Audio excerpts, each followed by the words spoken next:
Oi, meus amores, tudo bem com vocês? Aqui é a professora Fernanda e nós vamos dar início agora à aula de língua portuguesa desta semana, ok? Bom, eu dividi esta aula em alguns vídeos para que não fique cansativo para vocês e também para manter a qualidade da imagem, tá? Por isso eu peço que vocês assistam na ordem e que realizem junto comigo as atividades da apostila. Alunos, na unidade 1, nós trabalhamos o gênero notícia. Na unidade 2, nós iremos trabalhar o gênero entrevista. Então, antes de fazer a leitura, vamos observar esta charge, ok? Vamos lá. Posso lhe assegurar, a poluição na nossa empresa é insignificante.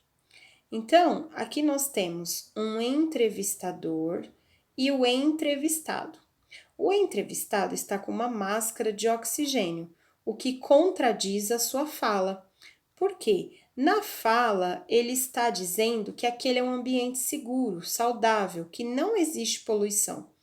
Porém, se não existe poluição, gente, por que ele estaria usando essa máscara? Então, aqui nós temos uma contradição.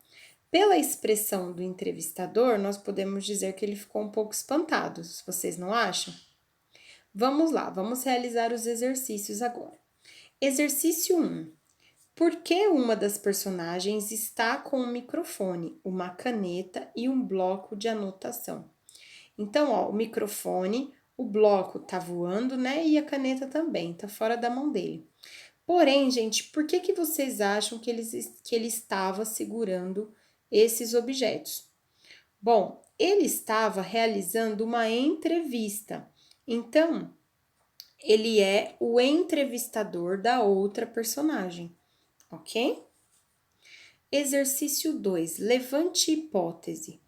Qual foi a pergunta feita pelo repórter? Então, qual pergunta que vocês acham que o repórter realizou? Essa aqui, às vezes, um aluno pode pensar diferente do outro, tá? Ele pode ter perguntado assim: esta empresa é muito poluída? Qual o nível de poluição desta empresa? Vocês já mediram o quanto tem de poluição no ar? Todas essas são respostas possíveis, tá bom? Então, ó, qual é o nível de poluição da empresa? Tá bom? Tem outras respostas possíveis, mas esta também está correta, tá? Exercício 3. Por que a resposta dada pelo entrevistado causa essa reação ao repórter? Então, o entrevistado, ele está usando uma máscara radioativa. No entanto, ele afirma, né, que a poluição da sua empresa é algo insignificante, ou seja, que o repórter não deve se preocupar. Isso causa o espanto, porque se ele não deve se preocupar, por que ele está usando a máscara radioativa, então? Tá? Exercício 4. Você já entrevistou alguém ou já foi entrevistado? Relate brevemente a sua resposta. Bom, aqui, gente, é uma resposta pessoal, né? Você já entrevistou alguém? Você já fez perguntas? Você já foi entrevistado? Né? Aqui vai de cada um, tá? Eu vou contar uma vez que eu fui entrevistada, que foi bem legal, que eu apareci no jornal.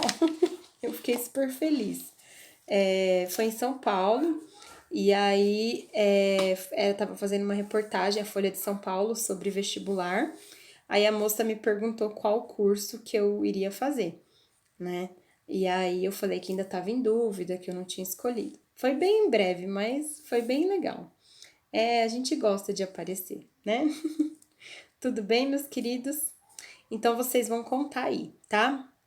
Curiosidade, gente, aqui nós vamos, além, lógico, né, de estarmos falando sobre a entrevista, tem um tema de fundo aqui nessa charge que a gente viu, que é a questão da contaminação industrial. A contaminação industrial, ela é uma das principais causas da poluição atmosférica. Diversas indústrias, elas realizam a queima de combustível, gás ou óleo, visto que precisam de calor para suas atividades. Quando ocorre essa queima, vários gases tóxicos, como cádmio e o metano, são liberados. Se eles não forem adequadamente filtrados ou tratados, vão para a atmosfera. Para esse tratamento, são necessárias tecnologias mais limpas e processos industriais mais eficientes. Então, aqui, gente, tá falando um pouquinho sobre a poluição causada pelas indústrias, né? Que é muito importante, porque contribui para o efeito estufa, aumenta o aquecimento global, certo? Esses gases emitidos, eles são prejudiciais também para a nossa respiração. Nós sabemos que em cidades maiores, né? Aqui em São Paulo, a gente tem São Paulo capital, a gente também tem Cubatão, né? Que é um polo industrial. São cidades com uma poluição atmosférica altíssima. A China também vive tendo problemas com isso. O pessoal tem que usar máscara na rua muito antes do coronavírus, por conta da poluição ambiental que é muito alta nesses lugares, devido à alta industrialização, tá? Então, esse é um assunto importante que a apostila traz para a gente como tema de fundo. Vamos falar um pouquinho agora sobre a entrevista? Então, nós vamos ler uma entrevista com o Jonas Ribeiro, que é autor de A Casa dos Pensamentos. O Marca-Página conversou com o Jonas Ribeiro sobre a sua mais recente obra e também sobre seu processo de produção. Ele já escreveu mais de 100 livros e teve músicas para piano inspiradas em seu repertório literário. Confira. Bom, gente, o Marca-Página, então, é o jornal, né, que está entrevistando, certo? E o Jonas Ribeiro é o entrevistado. Como fala que ele é autor, então ele é um escritor, né? A gente entende, tem essa fotinho dele aí, com esse monte de livro, a gente entende que ele é um escritor. Tudo bem? Bom, então, vamos lá. Quem é o marca-página, né? É quem vai perguntar, ó. Quem é Jonas Ribeiro? Como você se definiria? É um amigo das palavras e um amigo cúmplice, um escritor satisfeito com o rumo que sua carreira tomou, um filho atencioso e carinhoso, um estudante de piano esforçado, uma pessoa inquieta, um cara normal, apaixonado por pessoas simples, momentos felizes, comida caseira, bons livros e amigos verdadeiros. Então, aqui é ele falando sobre ele mesmo. Ser escritor sempre foi um sonho ou tudo aconteceu inesperadamente? Inesperadamente quer dizer de repente. Mais do que um sonho, foi um objetivo muito claro para mim na adolescência. Foram centenas, milhares de ações para que eu me tornasse um escritor. Então ele está falando para a gente que não aconteceu de repente, né? Desde a adolescência ele vinha trabalhando para isso. Você se sente totalmente realizado com a escolha ou tem alguma outra paixão que gostaria de ter seguido, de ter se dedicado mais? Houve a paixão pelo teatro, que se realiza todas as vezes que conto história. Toda vez que conto história. Então, ele está falando que ele tinha uma outra paixão além de escrever, que era o teatro. E ele realiza essa paixão toda vez que ele conta uma história. Por que você escreve? Por ser o jeito que encontrei para me sentir vivo, inteiro, integrado comigo mesmo e com a sociedade. Por qual razão você acha que tantas pessoas os leem? Uma vez publicados, os livros se tornam elementos da natureza. As pessoas leem livros porque querem conhecer a si mesmas, conhecer melhor o mundo que as cerca. Olha que lindo, gente. Por que nós lemos livros, né? Porque a gente gostaria de se conhecer e de conhecer o mundo que nos cerca. Essa é a opinião dele, tá? Muito bacana. De onde surgiu a vontade de se especializar em escrever para o público infanto-juvenil? E como foi a experiência de escrever ficção para adultos? Primeiro, prefiro que o livro se complete, receba o seu ponto final. A faixa etária será definida pela complexidade das ideias, pelos temas abordados e não pelo número de páginas. Um livro infantil de 20 páginas, por exemplo, pode ser tão marcante e maravilhoso quanto um livro de 300 páginas. É a teoria da relatividade, é a profundidade de cada livro, é como cada livro nos abraça com amor ou indiferença. Então, gente, ele tá falando que não importa o tamanho, né? E sim como que cada livro nos toca. Eu também concordo com isso, gente. Às vezes você lê um livro de 10 páginas e ele é muito mais complexo do que um livro de 100, tá? Quais lições os leitores mais velhos podem aproveitar de seus livros? Cada leitor lê com as suas experiências. Nem sempre um livro ganha uma leitura plena, marcada pela entrega, pela paixão, pelo interesse. O aproveitamento de um livro depende da afinidade que o leitor tem com o tema e com o autor. Uma questão de alquimia. Alquimia, gente, é química, né? Lá do Newton. Então, a alquimia, na verdade, é a química que você tem com o livro. Depende se aquele livro te agrada, ele mexe com você ou não, tá? O que fazer para a criança de hoje ter interesse pela leitura? Encontrar os livros certos para os leitores, encontrar os leitores certos para certos livros. Então, aqui, né, como que a gente pode se interessar? É uma escolha que tem a ver com a nossa afinidade, com aquilo que a gente quer ler. Você acredita que a era digital vem auxiliando na construção de crianças e adolescentes com maior visão de mundo e alimentando hábitos de escrita e leitura? Ou, ao contrário, o meio digital as tem afastado da leitura? Acredito que a arte e a tecnologia podem ser amigas e encontrar muitos pontos em comum. Você já elegeu algum de seus livros como preferido? Atualmente estou com 114 livros publicados, olha quantos! De todos esses livros, elegi uns 40 como os que mais mexem comigo. Eis alguns deles: A Princesa Vampira, Poesia de Dar Água na Boca, A Casa dos Pensamentos, Palavra de Filho, Gente que Mora Dentro da Gente, Ciranda de Meias, Os Bolos Gigantes e Algo Aconteceu Naquele Dia.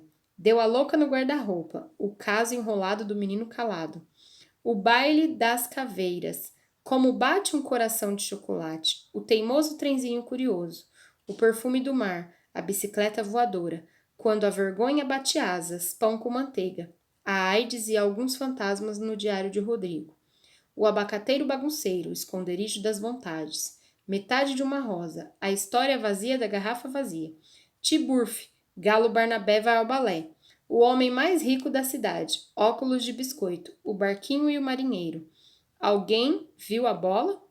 O Vestido Florido nos Olhos de Aparecido, A Descoberta, Quem é Você Afinal? E também a série da Bruxa Cremilda. Você lia muito na infância?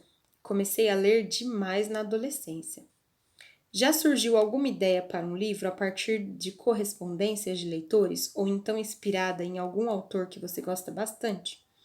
O livro Colcha de Leituras, Mundo Mirim, nasceu para falar de incentivo à leitura, de meu amor pela escritora Lígia Bojunga. Gente, Lígia Bojunga é a autora que a gente leu ano passado, do Sofá Estampado, vocês lembram? Então aqui ele está falando que ele é apaixonado pela Lígia Bojunga. Eu também sou, espero que vocês também sejam.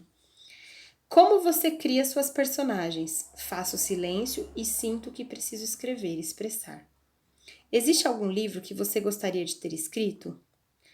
O Voo do Guará Vermelha, Maria Valéria Rezende, Os Catadores de Conchas, Rosamund Pilcher, O Velho Mar, Ernest Hemingway, maravilhoso esse livro, São Bernardo, Graciliano Ramos, Olhai os Lírios do Campo, Érico Veríssimo, Rosinha Minha Canoa, José Mauro Vasconcelos, Retratos de Carolina, Sapato de Salto, A Cama, A Casa da Madrinha, Corda Bamba, O Sofá Estampado, da Lígia Bojunga, Mania de Explicação, Adriana Falcão, O Rei Maluco e a Rainha Mais Ainda, Fernanda Lopes de Almeida, Mururu no Amazonas, Flávia Lins e Silva, e por aí vai.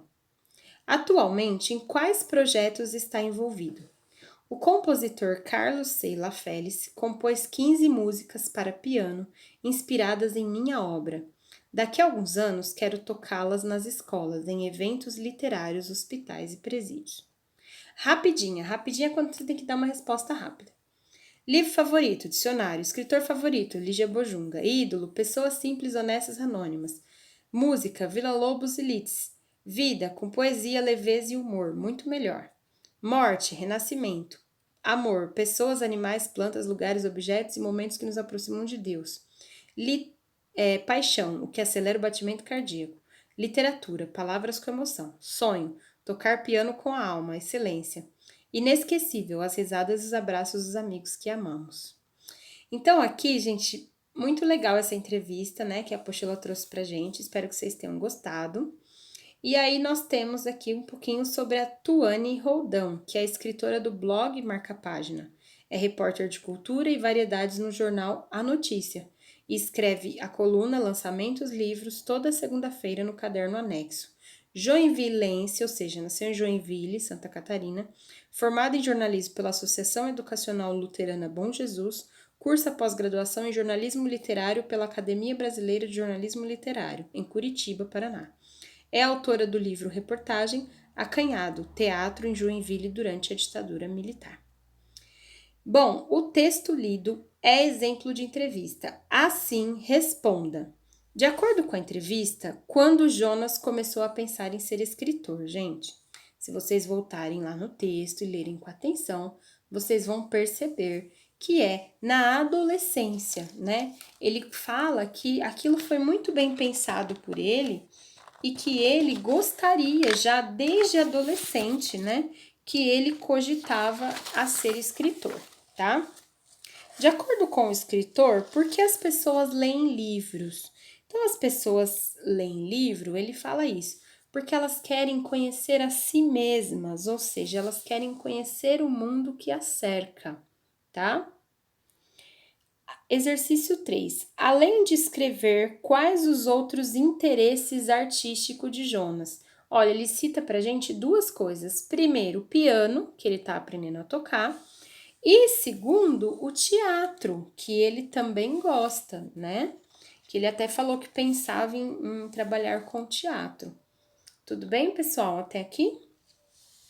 Observe este trecho da entrevista. Um livro infantil de 20 páginas, por exemplo, pode ser tão marcante e maravilhoso quanto um livro de 300 páginas. É a teoria da relatividade. A teoria da relatividade, gente, ela fala que quem percebe o tempo e o espaço tem a ver com o sujeito, né? Então, o mesmo tempo pode percorrer de maneiras diferentes para duas pessoas, tá? Não vamos entrar muito em detalhe nisso, mas só para contextualizar. É a profundidade de cada livro, é como cada livro nos abraça, com amor ou indiferença. Sabemos que o ato de abraçar é característico dos seres humanos. Assim, por que o autor utilizou a palavra abraça para referir-se aos livros? Primeiro que essa é uma linguagem figurada, né, gente? O livro ele não nos abraça literalmente. Mas o que ele quis dizer com isso? Ele quis dizer que o livro nos envolve, o livro nos acolhe, como um abraço. O livro nos transforma, né? Nos transforma, porque ele nos deixa envolvido com as histórias, ok? Exercício 5. Em sua opinião, como que um livro pode ganhar uma leitura plena, marcada pela entrega, pela paixão e pelo interesse do leitor? Bom, gente, aqui é em sua opinião, é uma resposta pessoal, tá? Mas eu vou falar para vocês o que eu acho, né? Como que um livro ele pode ganhar uma leitura plena? Quando que a gente lê um livro plenamente, tá? Quando ele emociona, quando ele nos toca, quando a gente sente que aquela história poderia ter acontecido com a gente, conosco.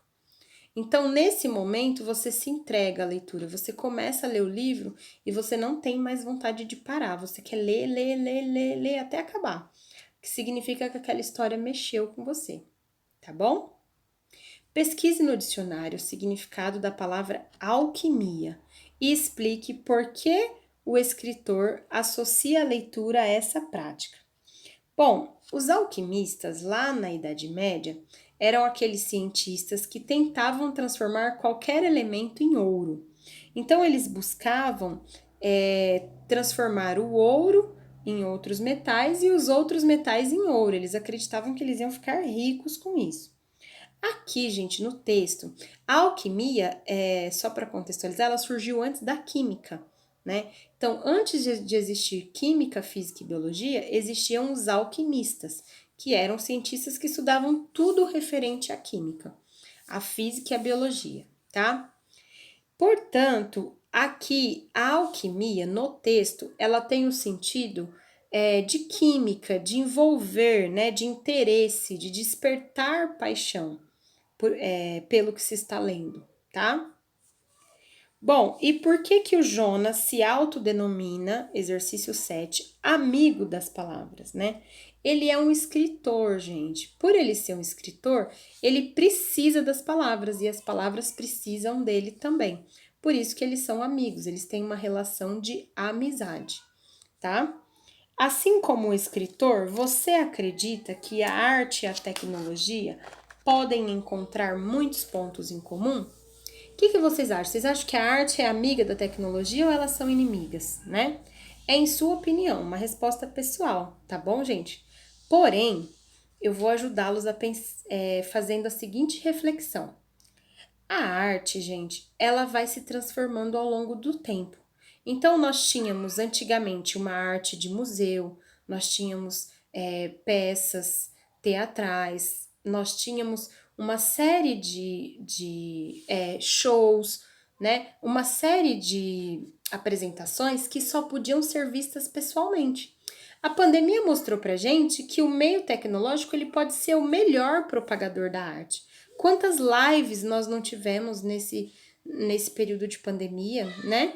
Quantas peças teatrais não tiveram suas apresentações por meio virtual? Quantos cantores não fizeram shows, né, transmitidos ao vivo? Então, a tecnologia e a arte, elas não são inimigas, muito pelo contrário, quando elas trabalham juntas, quem tende a ser o maior beneficiário é o público, ok? Bom, vou encerrar esse vídeo por aqui e volto no próximo com mais exercícios, ok? Até breve, tchau, tchau!